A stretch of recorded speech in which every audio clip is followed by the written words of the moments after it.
हाँ जी बच्चों, class 7th topic पढ़ा था आपने पैरेलल लाइंस का। मैं रिवाइज करवा रहा हूँ, आप सारे बच्चे क्लास 8 के हैं, ठीक है।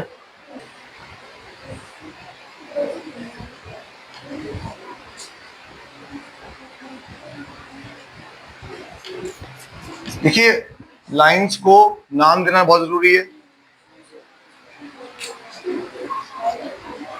मैंने यहाँ पे दो लाइंस जो पैरेलल ली हैं उनका नाम है ए बी और सी डी, ठीक है। हाँ या ना बोलो। Yes sir. और जो ये लाइन बनाई है पी क्यू, जो दोनों को काट रही है, कर रही है इंटरसेक्ट। क्या कर रही है? इंटरसेक्ट। उस लाइन का नाम क्या होता है? What is the name of P Q? नाम बताओ पी क्यू का। नहीं पता किसी को? दो लाइंस को एक लाइन काटती है, उस लाइन का नाम क्या होता है? हाँ, ट्रांसवर्सल। क्या नाम होता है बेटा? याद करो इस चीज को, क्या नाम होता है?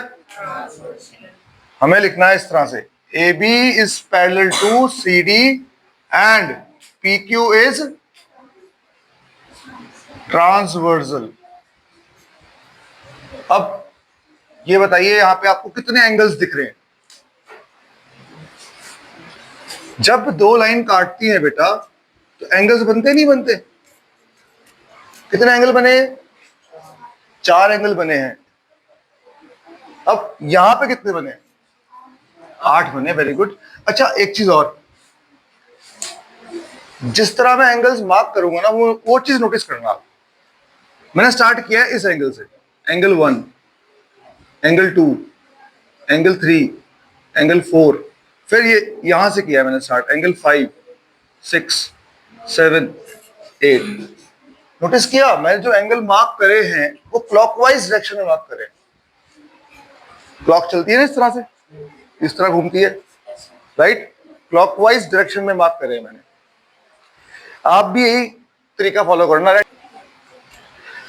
Alternate exterior angles. जो वर्ड लिखा है मैंने अल्टरनेट, इसका मीनिंग क्या है? What is the meaning of alternate? हाँ जी, बाइसेक्ट करना। बड़े बुरे हाल है भाई। एडजेसेंट बेटा, एडजेसेंट का मतलब होता है बगल वाले। याद करो, मीनिंग्स याद किया करो। आप मैथ्स में वर्ड्स बोलते हो बट उनके मीनिंग याद नहीं करते हो हिंदी में, क्योंकि आपकी जो लैंग्वेज है वो तो हिंदी ही है ना, ठीक है। मैं आपको अंग्रेज बनाने के लिए नहीं बैठा हूं यहाँ पर। हमें मैथ्स पढ़नी है तो जो मैथ्स के वर्ड हैं उनको हिंदी में याद करो। एडजेसेंट का मतलब होता है बगल वाले। अब इसका मतलब जानना है, अगर हम बना रहे हैं पैरेललोग्राम तो बगल वाले एंगल कौन से होंगे? ये दो। ये तो उसके सामने वाला एंगल है। ये कौन सा एंगल है? ऑपोजिट एंगल से। छोटी छोटी बातें हैं बेटा, सामने वाले को क्या बोलते हैं? अपोजिट, है ना। कोई लैंडमार्क है, मैं अपने इंस्टीट्यूट के बारे में बताता हूँ तो क्या बताता हूँ? अपना एड्रेस कि अपोजिट शिव गौमुखी मंदिर, है ना, सामने। और बगल वाले कौन से होते हैं? एडजेसेंट। अब इसके बगल में क्या ये वाला एंगल ही है सिर्फ? ए बी सी डी, मैंने 4 एंगल मार्क कर रखे हैं। तो ए के बगल में डी है और ए के बगल में बी भी है। A and B are adjacent and A and D are adjacent angles, right. हमें क्या पढ़ना है? अल्टरनेट। इसका मतलब होता है बेटा एक छोड़कर।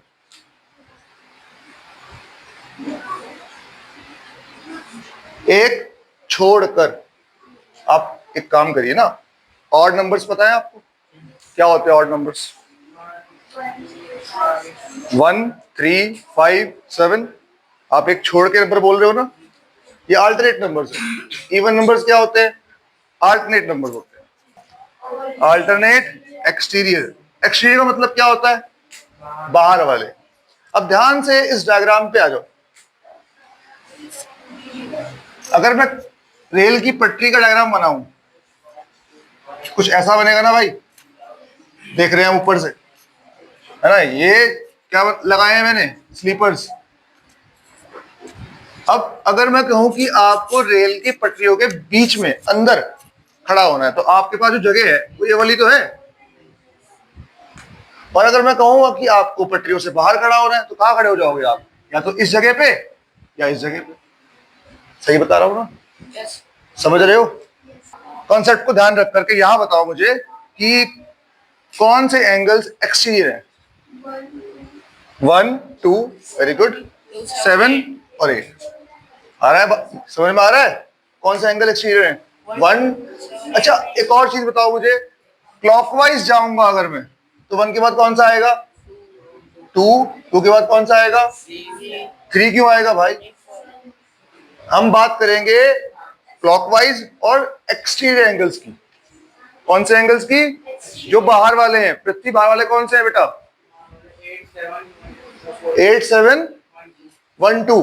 अगर मैं पृथ्वी से कोई ये बात कहूं कि मेरे बच्चे 1 2 7 8 ऐसे पढ़ ले, इनको कोई दिक्कत है इसमें? हाँ सर। आप लाइन में पढ़ सकते हो क्लॉकवाइज। क्लॉकवाइज समझ रहे हो ना? 1 के बाद 2, 2 के बाद 7, 7 के बाद 8, 8 के बाद 1, 1 2 7 8 क्लॉकवाइज।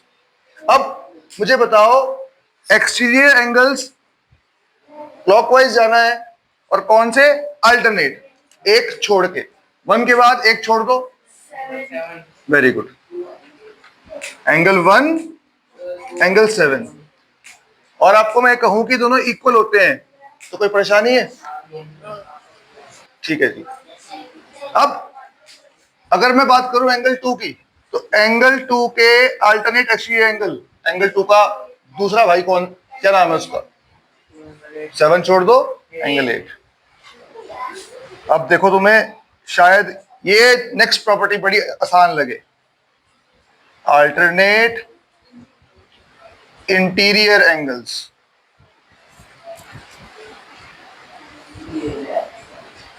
बताओ भाई, अल्टरनेट इंटीरियर एंगल्स। पहली बार इंटीरियर एंगल्स कौन कौन से हैं? अगर मैं शुरू 4 से करता हूं, 4 3 6 5। ठीक है, क्लॉकवाइज जा रहा हूं।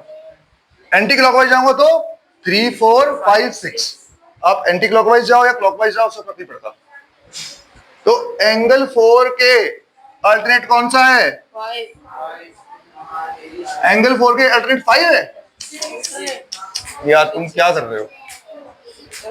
देखो, अगर कोई चीज समझ में नहीं आती ना, तो उसको बोला करो। आपको अल्टरनेट का समझ में आया मतलब? देखो, ज्योमेट्री जब करते हैं ना भाई, तो अब सबसे कॉमन चीज है आपकी आंखें। अपनी आंख का इस्तेमाल करना होता है और कुछ दिमाग नहीं चाहिए होता इतना। पहले आप देखना शुरू करो, ऑब्जर्व करना शुरू करो। जो मैं बातें बोल रहा हूँ नॉर्मल, मैं कोई यहाँ पे कोई वो तो नहीं हो रहा यार, प्लस माइनस मल्टीप्लाई डिवाइड बड़ी मैथ्स चल नहीं रही है। आप रोजाना अपनी लाइफ में ज्योमेट्री से घिरे पड़े हो, रोजाना इतने एग्जांपल्स देखते हो बेटा, है ना? अभी मैंने रेल की पटरी का एग्जांपल दिया आपको, उसमें तो आप समझ गए। तो यहां समझ रहे हो कौन से इंटीरियर? पृथ्वी 4 3 5 6। 4 3 5 4 3 6 5 क्यों नहीं बोल पा रहा? आप क्लॉकवाइज क्यों नहीं जा रहे? मैं ये बोलना चाह रहा हूं कि आप अगर ये बात मान लो कि मैं क्लॉकवाइज या एंटी क्लॉकवाइज जाऊंगा, तो मेरे लिए एंगल्स पहचानने बहुत इजी हो जाएंगे। समझ रहे हो? रैंडम मत चलो। सो एंगल 4 के अल्टरनेटिव कौन सा है? Very good. एंगल 3 के? एंगल 5। ठीक है। अब next property, corresponding angle.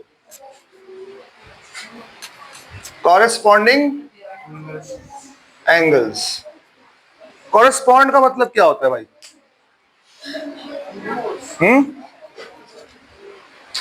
Correspond एक वर्ड जो है वो तो होता है यूज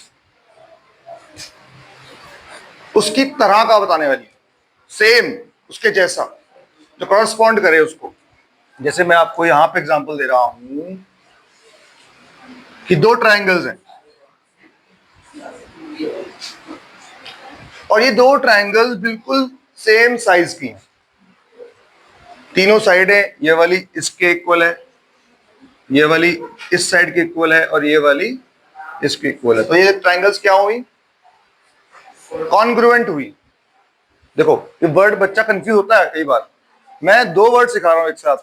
एक तो है वर्ड कॉन्ग्रुएंट, बोलो बोलो जोर से, CONGRUENT, कॉन्ग्रुएंट।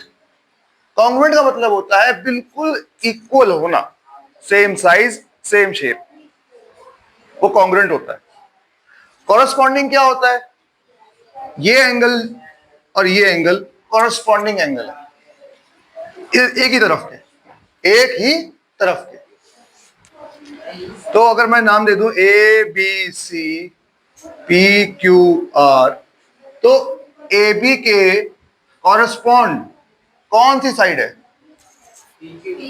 कॉरस्पॉन्डिंग साइड कौन सी है AB के लिए? PQ। लिखते हैं ऐसे हैं। और अगर बात करूं एंगल A की, तो एंगल A के कॉरस्पॉन्डिंग कौन सा एंगल है? हाँ जी, P। एंगल C के, बोलो बोलो, पहचान देना आप कॉरस्पॉन्डिंग क्या होते हैं। ठीक है, अब यहां बताओ मुझे, एक सिस्टम ये वाला है 4 एंगल्स का, एक सिस्टम ये वाला है 4 एंगल्स का। ठीक, इस सिस्टम में बताने हैं आपको कॉरस्पॉन्डिंग एंगल्स। ठीक, एंगल 1 5 कौन सा है? वेरी गुड, एकदम पहचान गए आप। एंगल 2, एंगल 6 वेरी गुड, जोर से बोला करो। एंगल 3 के इक्वल, वेरी गुड। एंगल 4 के इक्वल, आ गया आप समझ ना, ये कॉरस्पॉन्डिंग एंगल है। वैसे एक पहचान भी कई बार टीचर्स करा देते हैं कि जो होता है ना alternate angles, alternate interior angles, तो कहते हैं कि Z बनता है, ऐसे भी याद कर सकते हो आप। वैसे मैंने आपको जो बताया क्लॉकवाइज और एंटी क्लॉकवाइज वाला बेटर है। और कॉरस्पॉन्डिंग में बोलते हैं कि F बनता है। समझ में आ रहा है नहीं आ रहा? बट मैं यही कहूंगा कि क्लॉकवाइज और एंटी क्लॉकवाइज का तरीका बेटर है। ठीक है, अच्छा अब नेक्स्ट प्रॉपर्टी है angles on the same side of the transversal. क्या लिखा है बेटा? Angles on the same side of the transversal. Same side का मतलब क्या है? राइट साइड और लेफ्ट साइड। राइट साइड में कौन सा एंगल दिख रहे हैं आपको? 2 3 6 7। इसमें तो आप क्लॉकवाइज एंटी क्लॉकवाइज थोड़ा यूज करोगे, आपको एक साइड रहना है। वैभव यहां देखो, आप खोए हुए हो। 2 3 6 7 और लेफ्ट में कौन से हैं? 1 4 5 8। अब थोड़ा सा और ध्यान समझना, मैं एक और चीज लिख रहा हूं यहाँ पर।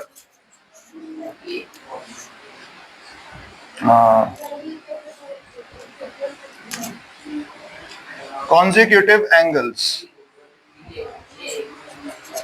अब इस वर्ड का मतलब बताओ मुझे, कॉन्जिक्यूटिव का।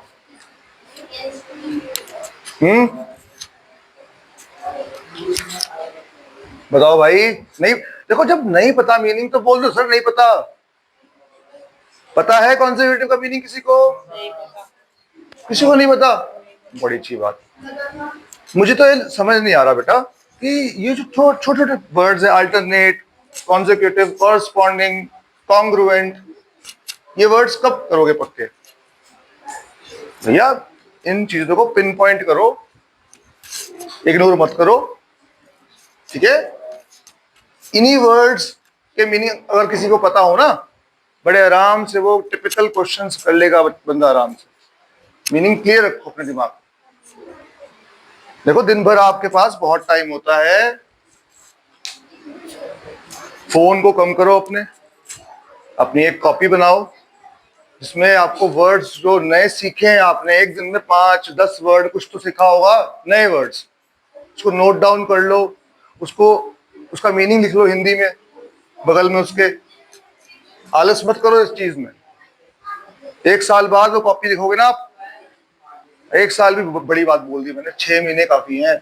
6 महीने में आप कॉपी लिखोगे, इतने वर्ड्स इकट्ठे हो जाएं। अब ये तो है नहीं आप उस कॉपी के अंदर छोटे मोटे वर्ड्स भी लिखने शुरू कर दोगे जो आपको पता ही है, जो बिल्कुल नहीं पता, जो बिल्कुल नहीं पता थे और जो आपके काम भी आने हैं। अच्छा ये बताओ, आप लोग 8th क्लास के अंदर हो, क्लास 7th की बातें याद नहीं आती आपको? ये टॉपिक क्लास 7th का नहीं है? ये टॉपिक कहाँ काम आना है, कहाँ काम आना है? अभी देखो जरा एक चीज, इस पे ध्यान दो जरा। Angles on the same side of transversal कौन कौन से हैं? 2, 3, 6, 7। और अगर मैं एक चीज,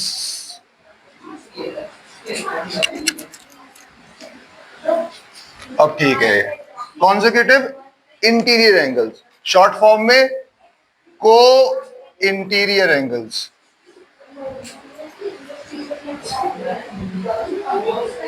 तीनों मतलब एक सेंटेंस का, इस सेंटेंस का और इस वर्ड का एक ही मीनिंग है।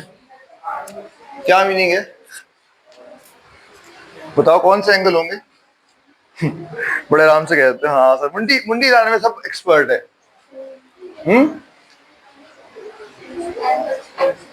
वेरी गुड, जोर से बोलना। एंगल 3 और 6 एक साइड पे है नहीं है, एक तरफ ट्रांसवर्सल के, और कौन से वाले हैं? अंदर वाले। इस लाइन में इंटीरियर वर्ड नहीं आया था तो मैं आपको सारे गिनवा रहा था। आया समझ पृथ्वी? ठीक है, बट अब जब आपने पढ़ लिया, हम कौन से एंगल देख रहे हैं?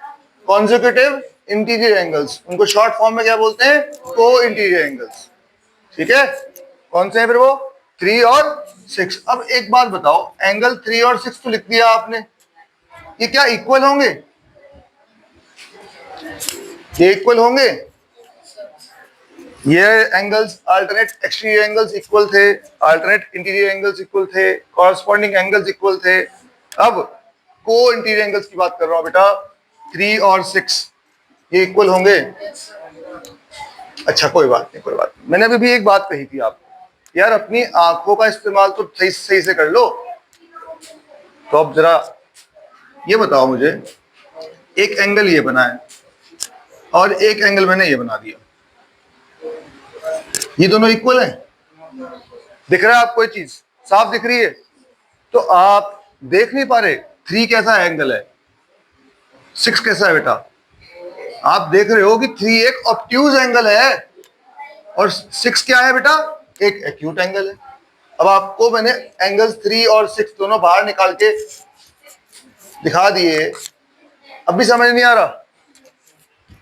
इक्वल है या नहीं है? इक्वल है या नहीं है? नहीं है इक्वल। ठीक है, बच्चे गलती करते हैं, को इंटीरियर एंगल्स को भी इक्वल कर देते हैं। नहीं, को इंटीरियर इक्वल नहीं है। को इंटीरियर का सम याद रखो, को इंटीरियर का सम कितना होता है? 180। अब मैंने कहा था इस बारे में भी कहा था, तो क्या याद रखना है?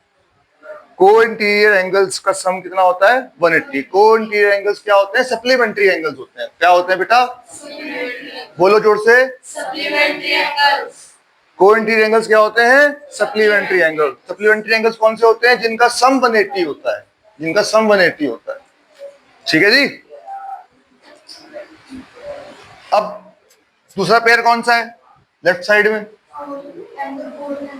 Angle 4 and angle 5। सिर्फ श्रद्धा बोल रही है, आपकी नहीं बोल रहे बेटा। आरव बताओ बेटा, कौन सा एंगल है इस तरफ? को इंटीरियर एंगल्स लेफ्ट साइड में कौन से है बेटा? को इंटीरियर एंगल्स कौन से हैं? 4 एंड 5। अंदर वाले, एक तरफ वाले। सुन रहा पृथ्वी? एंगल 4 प्लस एंगल 5 कितना होगा बेटा? अब एक और तुम्हें मैं बोनस नॉलेज दे देता हूं भाई। को इंटीरियर एंगल्स या angles on the same side of transversal या कॉन्सेक्यूटिव इंटीरियर एंगल्स का एक और नाम भी होता है, वो नाम होता है एलाइड एंगल्स।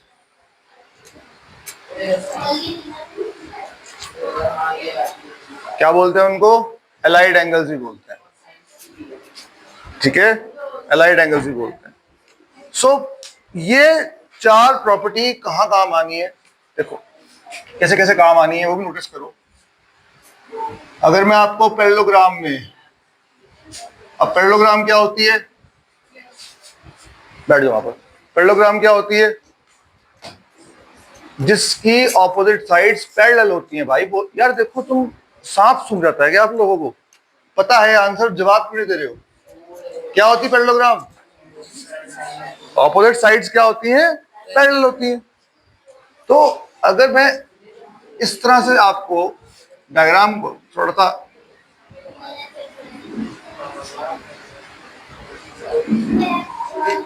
कुछ कंस्ट्रक्शन करके दिखा रहा हूं तुम्हें, वो 8 एंगल्स दिख रहे हैं यहां पर, नहीं दिख रहे? इसे भूल जाओ, डायग्राम सेम नहीं हो गया। और अगर ये है तो क्या दिक्कत है, और अगर ये नहीं है तो भी क्या दिक्कत है? मुझको तो दिख रहे हैं बेटा, ये एंगल और ये एंगल को इंटीरियर एंगल्स हैं, आपको नहीं दिख रहा? आपको दिखना चाहिए साफ साफ कि हाँ जी कुछ लाइंस ही तो गायब करी हैं, वो तो एंगल्स वैसे के वैसे नहीं पड़े थे। तो आपको पैरेललोग्राम में कोई मैं एक एंगल दे दूं 70, जैसे 70 नहीं है, ऑब्टयूज एंगल है 120, बाकी एंगल्स निकाल लोगे? कैसे निकलेगा बताओ? Sir D co interior. आप लिखोगे कि angle A plus angle B कितना होगा? 180। एंगल बी और ए कौन से एंगल्स हैं? अरे 180 तो उन एंगल्स का सम है। जो एंगल ए और बी आपने बताया है कि इनका सम 180 है, उसके लिए आप क्या लिखोगे? Reason. What is the reason? आप लिखोगे कॉन्सेक्यूटिव इंटीरियर एंगल्स या को इंटीरियर एंगल्स, या आप ये भी लिख सकते हो, बट ये बेस्ट है, को इंटीरियर एंगल्स हैं। कौन कौन से? ए और बी। तो बी कितना आ गया? 60 आ गया, उनका सम 180 होता है। अच्छा जी, अब ये एंगल कितना होगा? ये एंगल 60 होगा। क्यों? क्योंकि ऑपोजिट एंगल्स पैरेललोग्राम के इक्वल होते हैं, हमने कल यही तो पढ़ा है क्लास में, ऑपोजिट एंगल्स इक्वल होते हैं। जो एक बात सुनो, देखो क्वेश्चन करने का मन करेगा आपके अंदर से तभी तो होगा, आप लेके बैठे रहोगे तो नहीं होने वाला है। आप क्वेश्चन कर रहे हो तो क्वेश्चन करके कैसे करोगे क्वेश्चन को? आप प्रॉपर्टीज अप्लाई करोगे ना, ये क्यों पढ़ाई है हमने। और आपको हर स्टेप पे लिखनी है ब्रैकेट में वजह भी, नंबर मिलते हैं इसके भाई, नहीं लिखोगे नंबर कट जाएंगे भाई। वजह यहाँ पे क्या वजह आएगी? को इंटीरियर एंगल्स। तो ए 60 आ गया। अब एंगल डी होगा एंगल बी के इक्वल, यहाँ क्या प्रॉपर्टी आएगी? Opposite angles of parallelogram are equal. क्या लिखोगे ब्रैकेट में? Opposite angles of parallelogram are equal. तो एंगल डी कितना आ गया? 60 आ गया। ऐसे ही आप सी लिख दोगे। एंगल सी किसके इक्वल होगा? बोलो किसके इक्वल होगा बेटा एंगल सी? एंगल ए के। एंगल सी कितना आ गया? 120। क्लियर होगी बात? अच्छा, अगर मान लो ऐसा क्वेश्चन आ जाए आपको,